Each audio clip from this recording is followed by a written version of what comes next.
கர்த்தர் அரணான நகரத்தில் எனக்கு தமது கிருபையை அதிசயமாய் விளங்கப்படினபடினால் அவருக்கு ஸ்தோத்திரம்.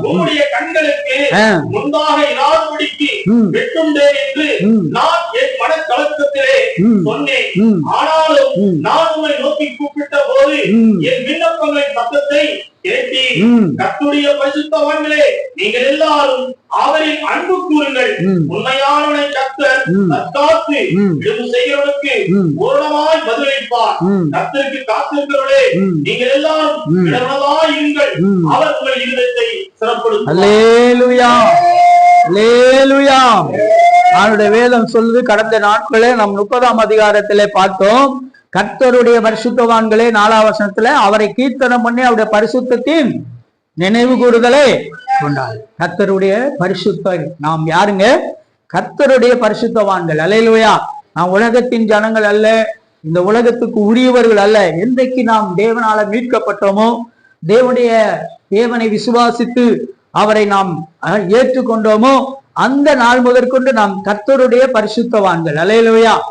நாம் பரிசுத்தமாகும்படி அழைக்கப்பட்டிருக்கிறவர்கள். அவர் பரிசுத்தராய் இருக்கிறது போல நம்மையும் பரிசுத்தராக்குற தேவனாய் இருக்கிறார்.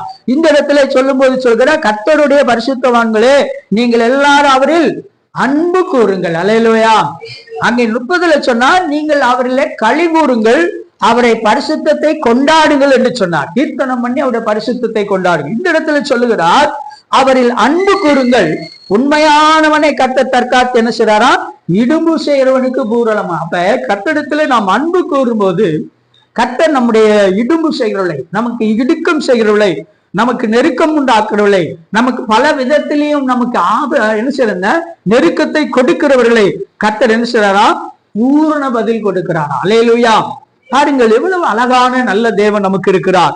அவரை நாம் கீர்த்தனம் பண்ணும் பொழுது, அவரை நாம் அன்பு கூறும்போது, அவர் நம்முடைய பட்சத்தில் இருந்து நம்மை நெருக்கிறவளை, நம்மை ஒடுக்கிறவளை, நமக்கு இடும்பு செய்களை, இக்கட்டுகளை உண்டு பண்ணுகிறவர்களை, ஆபத்துகளை உண்டு பண்ணுகிறவர்களை கர்த்தர் பூரணமா இவளுக்கு பதில் அளிக்கிறார். அல்லேலூயா.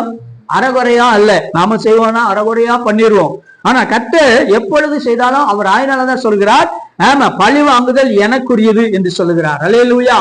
ஆகவே தேவன் பழி வாங்குவாரானால் தேவன் என்ன செய்வார்? முழுவதுமாய் பாருங்க, இஸ்ரவேல் ஜனங்கள் வனாந்தரத்திலே 40 நாட்கள் அவர்கள் பிரயாணப்பட்டு வருகிறார்கள். அப்பொழுது குறுக்க என்ன செய்ய பார்வோன் சேனையும் பார்வோனுடைய என்ன செய்ய அங்கே ஜனங்களும் என்ன செய்யறாங்க? பார்வோனும் அவருடைய யுத்த வீரர்களும் என்ன செய்யறாங்க? அவங்களை பின்தொடர்ந்து வருகிறாங்க. அவங்களுக்கு ஒரு நெருக்கத்தை உண்டு பண்ணுகிறாங்க. அவங்களை எப்படியாவது நாம் அழித்து விட வேண்டும், அவங்களை எப்படியாவது நம்ம ஒழித்து விட வேண்டும் என்று சொல்லி பின்தொடர்ந்து வந்தாங்க. நடந்தது என்ன? கர்த்தர் அவர்களை ஆடலிலே அமிழ்த்து போட்டார். அல்லேலூயா. இன்றைக்கும் இந்த கடைசி நாட்களிலே எப்படியாவது கிறிஸ்தவத்தை அழித்து விட வேண்டும், கிறிஸ்தவர்களை அழித்து விட வேண்டும், கிறிஸ்தவர்களுக்குரிய உரிமைகளை நாம் என்ன செய்வோம்? பறித்து விட வேண்டும் என்று சொல்லி இன்றைக்கு அல்லது எந்த மனிதர்களா இருக்கலாம், அது ராஜாக்களா இருக்கலாம், பிரபுக்களா இருக்கலாம், யாரா இருந்தாலும் தேவன் சொல்லுகிறார், நாம் அவரிடத்திலே அன்பு கூறுவோமானால், அவருடைய பரிசுத்தத்தை நினைவு கூறுதலை நாம் கொண்டாடுகிறவர்களா இருப்போமானால் தேவன் நம்முடைய வாழ்விலே ஆண்டவர் அற்புதங்களை செய்வார். அல்லேலூயா. அவர்களுக்கு பூரண பலனை அளிப்பாராம். இரண்டாவது சொல்லுகிறார், கர்த்தருக்கு காத்திருக்கிறவர்களே, நீங்கள் எல்லாரும் திடமானதா இருங்கள், அவர் உங்கள் இருதயத்தை ஸ்திரப்படுத்துவார். அல்லேலூயா. பாருங்க, 2 காரியம். ஒன்று, இன்றைக்கு நம்மை அபகரிக்க வேண்டும், நம்மை அழிக்க வேண்டும், நம்மை ஒழிக்க வேண்டும் என்று ஒரு கூட்டம் எழுப்பிக் கொண்டிருக்கிறது. இன்னொரு கூட்டத்தை ஆண்டவர் இன்னொரு கூட்டமாய் நம்மை பார்த்து சொல்லுகிறார். கர்த்தருக்காய் காத்திருக்கிற நம்மை பார்த்து சொல்லுகிறார். கர்த்தரை நம்பிக்கையாய் கொண்டிருக்கிற நம்மை பார்த்து சொல்லுகிறார். கர்த்தருடைய சபையை பார்த்து சொல்லுகிறார், நீ திடமனதாயிரு. அல்லேலூயா. நீ உறுதியாயிரு, அவர் உன்னை ஸ்திரப்படுத்துவார். அல்லேலூயா. யாரும் நம்மளை என்ன செஞ்சு விட முடியாது? அழித்து விட முடியாது. யாரும் நம்மளை என்ன செய்ய? ஒழித்து விட முடியாது. ஏனென்றால் நம்மோடு இருக்கிற கர்த்தர் சேனைகளின் கர்த்தர். அல்லேலூயா. அவர் சேனைகளின் கர்த்தர். அல்லேலூயா. எல்லா சேனைகளின் தேவன், உலகத்தில் இருக்கிற அத்தனை சேனைகளுக்கு கர்த்தர் அவர்தான். அல்லேலூயா.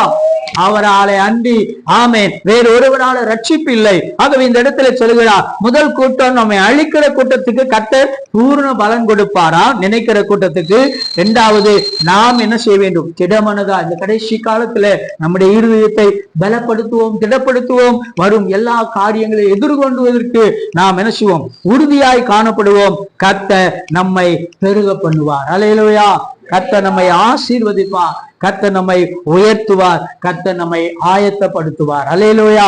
ஆகவே நாம் ஆயத்தமாகுவோம். கர்த்தர் இந்த வார்த்தையினால உங்களை பலப்படுத்துவாராக. நீங்க வீட்டுல போய் மறுபடியும் அந்த வசனத்தை வாசித்து பாருங்கள். அவர் எவ்வளவு நல்லவனாய் அவர் நம்முடைய கிருபைகளை நமக்கு அருளுகிறார் என்பதை அந்த சங்கீதத்தில் முழுவதும் நாம் பார்க்க முடியும். ஆகவே என் வார்த்தையை முடிக்கிறேன்.